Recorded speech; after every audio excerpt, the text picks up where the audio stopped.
Bonjour, bonjour! Aujourd'hui, on va avoir une formation. En fait, c'est la formation Planète FPV, juste pour englober les bases d'apprendre à voler, ce qui fait en sorte que ton cerveau, nous on est tellement habitués de peser sur le gaz puis ça avance avec les chars, que quand on arrive en drone puis qu'on pèse sur le throttle, on monte le throttle puis ça va par-dessus notre tête, c'est un déclic à faire au cerveau que ces 5 exercices-là vont aider à faire en sorte que tu chauffes comme un vrai. Donc, la première étape, la plus importante de toutes en commençant, c'est de tenir la hauteur. C'est le secret de tout dans le drone. Une fois que tu as trouvé ton centre sur le stick, pour que ça tienne vraiment sa hauteur, ça arrête de monter ou descendre, ça tienne vraiment en place sa hauteur, c'est la base numéro 1, c'est l'étape numéro 1. Puis le premier exercice, c'est simple comme ça, on va y aller sans casque.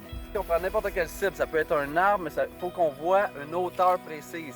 Si on voit une ligne horizontale dans les airs, c'est l'idéal pour qu'on puisse vraiment se mettre à cette hauteur-là et tenir la hauteur pendant 10 secondes. C'est Jean-Simon qui va être l'élève aujourd'hui, il va pouvoir montrer l'exemple parfaitement. Moi, je vais expliquer c'est quoi, lui va le faire, puis il va être capable d'avoir vraiment une formation complète directement avec ces 5 exercices-là. Lui va commencer puis il va se tenir avec la hauteur de la pôle. Ce qui va arriver, vous autres, c'est sûrement qu'il va partir d'un côté, partir de l'autre. Si tu vois que ça part, redescendez-le tranquillement. On ne laisse pas tomber le throttle. On redescend tranquillement l'appareil. Si on le lâche au complet, le throttle, le drone, il y a un poids. Puis si on arrête les hélices, ben c'est son poids qui descend comme une brique. On veut pas ça. On veut pas qu'il vienne exploser à terre. On veut qu'il vienne descendre délicatement. Fait qu'on le descend vraiment ultra tranquillement. On peut monter plus vite le throttle que le descendre. C'est la priorité pour sauver la vie du drone en général. Il y a 3 modes de drone: stabilisé, horizon et accro. Vous pouvez le faire dans n'importe quel mode. Pour commencer, on veut juste apprendre à débloquer le cerveau, de monter, tourner, bouger. Fait que c'est pas grave si vous êtes en stabilisé. Nous, on a un élève chevronné, fait qu'il va le faire en accro, ce qui est le plus dur pour commencer. Soit que vous faites une étape à la fois à la vue LOS, après ça on met le casque puis on refait l'étape, soit vous faites les 5 étapes à la vue, puis après ça on refait les 5 étapes avec le casque. L'important c'est de faire les deux, mais peu importe l'ordre que vous voulez faire. C'est à toi Jean-Simon! Devant le poteau.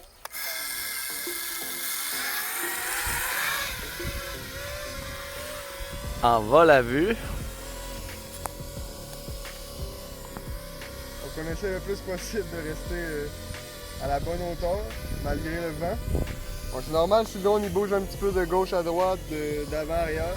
On essaie de travailler les sticks le plus possible pour garder notre trajectoire. On va compter ça. 10 secondes. 1, 2, 3, 4, 5, 6, 7, 8, 9, 10. Excellent!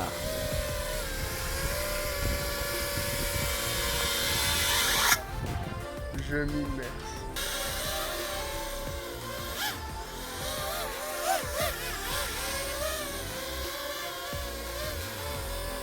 Ce n'est pas évident au départ.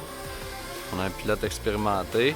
Vous allez voir que vous allez avoir de la misère à tenir ça en équilibre en partant. En mode stabilisé, ça va à peine commencer. On est en mode... Je trouve ça vraiment plus facile parce que j'ai vraiment la cible à côté de moi, à côté de mes yeux directement. Donc là, je suis à environ un pied de la cible. Fait que c'est plus facile de garder sa trajectoire C'est excellent. aussi près. Et c'est réussi pour le 10 secondes. Atterrir, on essaie de pas atterrir de dos à nous quand on est en FPV. Donc on va essayer de nous regarder, de se regarder soi-même dans les lunettes pour éviter de s'accrocher. Étape 1, réussi. Bravo Jean-Simon, très bien effectué. Et on est prêt pour la deuxième étape en fait. La deuxième étape, super simple encore. Une fois qu'on a compris à stabiliser notre hauteur, on rajoute avancer. Donc on va incliner la direction, dans le fond le joystick de droit par en avant un petit peu pour incliner le drone par en avant. Il va garder la même hauteur que le stabilisé, vous allez voir qu'il va commencer à avancer.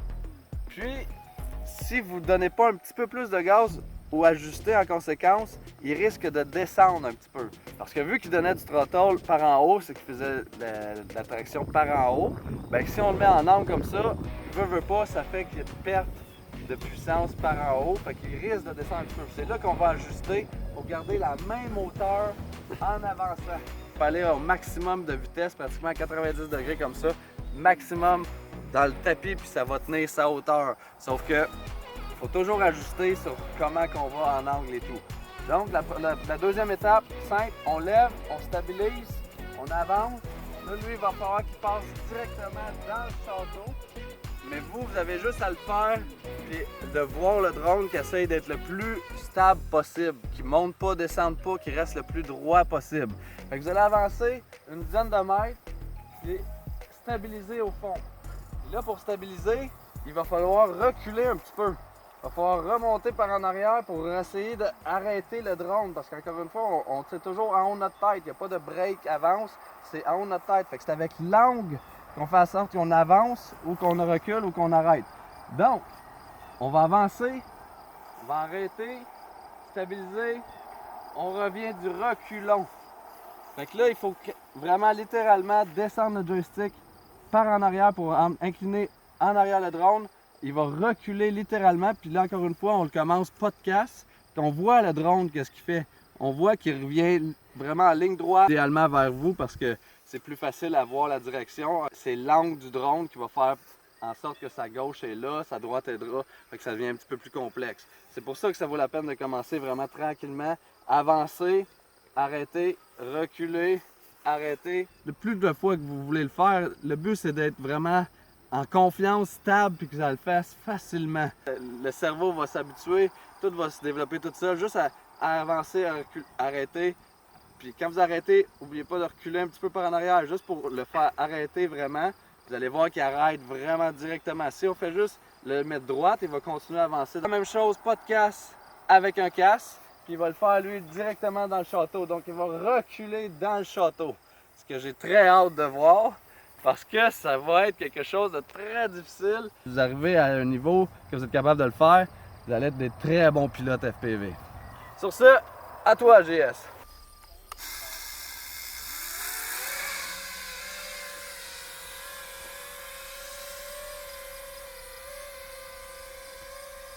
Une fois au bout, on le freine tranquillement en reculant le nez, en montant le nez vers le haut. Puis on revient à reculons. Tranquillement. Directement vers vous. Ensuite, on freine en pointant le nez vers le bas et on réavance dans le château. On peut aller de plus en plus vite. On freine et on revient. On freine et on revient.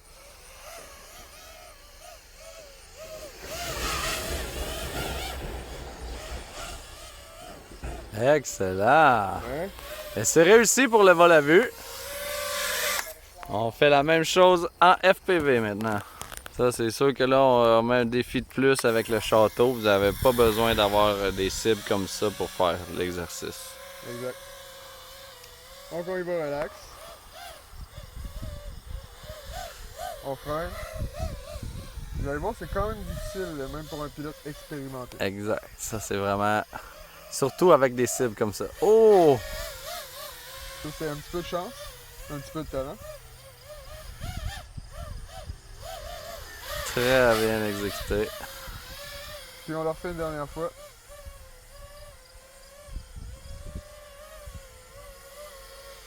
Hein? Et voilà, c'est On vient réussi. atterrir face à nous, toujours. Toujours face au pilote. Ouais. Ben non, il a réussi! Bravo, JS! Mais sérieusement, troisième étape, même chose, pratiquement la même chose que la deuxième étape, sauf que ça change beaucoup la donne dans le LOS, puis vous allez voir l'impression que ça fait en FPV quand vous allez l'essayer. On vient se lever, on stabilise, on avance, encore la même chose, trajectoire, mais au lieu d'arriver au bout puis arrêter, on vient se tourner au bout. Fait qu'on vient rotationner au bout sur nous-mêmes pour garder notre emplacement. Puis ça, c'est pas facile quand vous allez arriver au bout, il va vouloir partir d'un côté, partir de l'autre. Le but, c'est justement de réussir à arrêter puis de tourner pour revenir. Puis là, vous allez développer plusieurs mouvements en même temps en essayant de le faire. Vous allez voir que ça prend un petit peu de mouvement c'est le cerveau qui devient de plus en plus un oiseau, en gros. Parce qu'il comprend le mouvement, il comprend comment faire arrêter. Mais vous allez voir qu'en LOS, en revenant à sens inverse, faites attention parce que là, les directions vont être inversées. Ce qui est très dur, mais il faut comprendre ça au cerveau. C'est important comme exercice. Fait que ça va être la même chose. LOS, on part, on arrête au bout, on tourne, on revient, on arrête, on tourne, on revient. Plus de reculons, mais apprendre à tourner, puis à la sens inverse LOS, plus dans le casque, tourner et tout, ça va te débloquer beaucoup de choses. Donc, à toi, JS.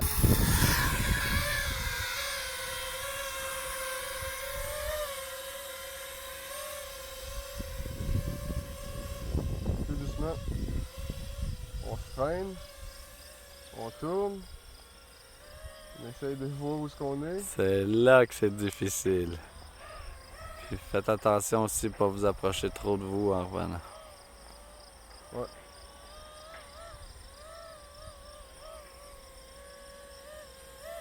Là, toutes vos commandes sont inversées.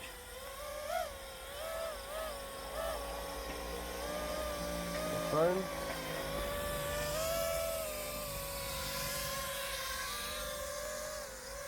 Et voilà. On revient du bon bord, les commandes sont revenues normales.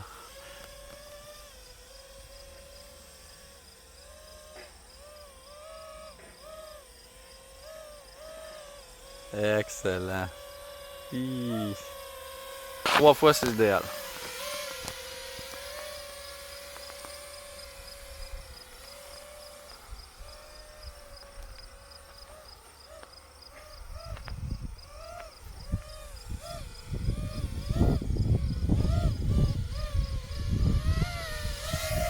Et voilà.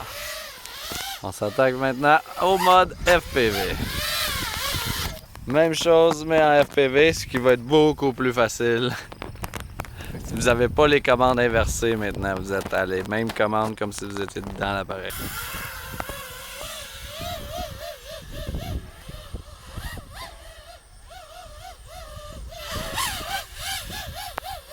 On voit qu'il se fait un plaisir.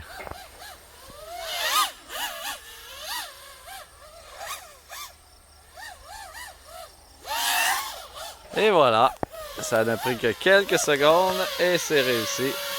En FPV, c'est beaucoup plus, intuitif. Ouais. Pour la 4e étape, on va rajouter des variables. On va aller de côté. Dans le fond, c'est qu'on va commencer à faire un peu de et le tournant et le zigzag dans le fond. Fait qu'on va y aller et FPV et LOS, mais ça va être un petit peu différent un l'autre parce que veut pas, en LOS, on va y aller plus facile, plus comprendre de côté, mais en FPV, on veut essayer de tourner en même temps l'entour de la cible, ce qui est vraiment unique à faire au FPV en même temps dans le sens de le feeling d'avoir une cible et de la garder au centre de l'écran. Quand on arrive au bout, on veut rotationner alentour. Fait que si c'est, mettons le flag ici, on veut essayer de rotationner alentour du flag le plus possible. À la vue, ça va être encore plus difficile de bien comprendre, mais là, c'est là que vous allez voir de plus en plus que le FPV donne des avantages pour conduire, donne des avantages pour tout, mais le fait de pratiquer les deux séparément comme ça en même temps, juste pour commencer, ça va tout débloquer dans le cerveau. Celui-là va pas être facile, mais on va commencer à faire des zigzags alentour, contourner des obstacles, puis tourner alentour, dans le fond, on appelle ça l'orbite. Plus vous avez d'obstacles, en fait, il n'y a pas de 1, 2, 3, 4, 5. Si vous en avez un, vous pouvez l'essayer juste avec un.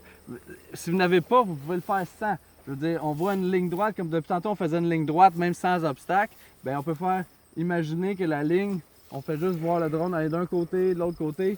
Si on garde le contrôle de tout ça, la notion va rentrer quand même. Au bout, c'est de rotationner alentour et non juste d'arrêter de tourner. Vraiment rotationner alentour d'une cible.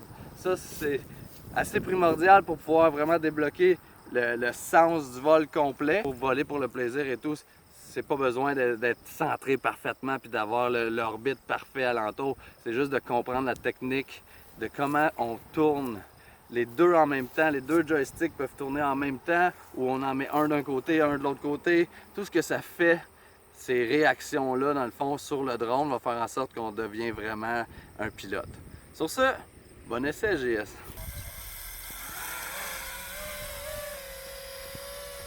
fait un tour autour du premier obstacle.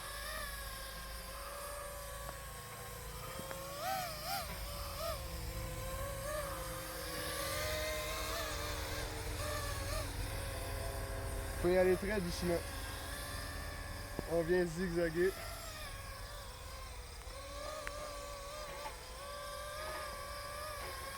On fait un tour.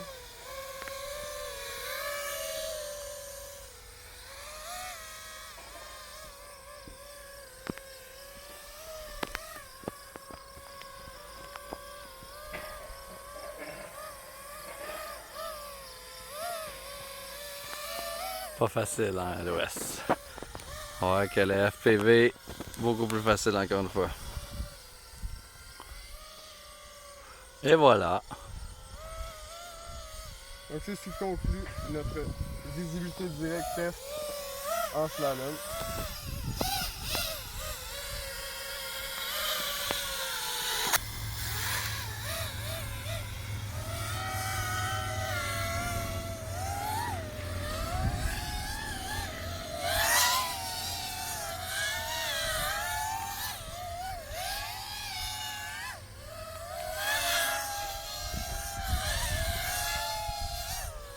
Là, on s'entend que c'est la version rapide et dangereuse et ultime. On peut faire ça tout simplement en y allant vraiment très smooth aussi. Comme ça. On se stabilise, on va vite, on monte. De l'autre côté, ça fait travailler les deux côtés à tourner puis la méthode de tournage. Et voilà! Étape 4 réussie. J'ai réussi! J'ai réussi, j'en reviens pas. Bravo JS! On va passer à la dernière étape qui est dans le fond un mix d'à peu près tout et surtout de passer dans une cible. Donc si on peut trouver un trou dans le bois, ou se faire nous-mêmes une gate en PVC ou en bois ou quoi que ce soit, juste pour faire un trou assez gros, quand même assez gros, on veut 5-6 pieds de jeu carré dans le fond, 5-6 pieds carrés, juste pour se donner assez de jeu pour avoir confiance et tout. Ça peut être plus gros que ça, c'est pas grave. L'important c'est de cibler une cible puis de rentrer à l'intérieur. Fait que vraiment une illimitée de possibilités là-dessus parce que de toute façon, le but c'est de prendre confiance puis de traverser des cibles, contourner. Vraiment, on veut tourner avec les deux joysticks en même temps pour voir, on appelle ça le funnel turn. C'est vraiment, on va tourner comme un tunnel un peu. Passer dans cette gate-là ici, puis à partir de là, ça va être free fall pour lui. Mais en gros, le but c'est tout simplement d'essayer de vraiment traverser dans les cibles pour comprendre comment s'aligner correctement pour passer à travers quelque chose, puis tourner alentour, jumeler les obstacles, puis de vraiment cibler des cibles, traverser des cibles, pour vraiment après ça, il n'y a plus de limite, vous êtes prêts à voler. Et sur ça, je laisse JS s'amuser comme un petit fou!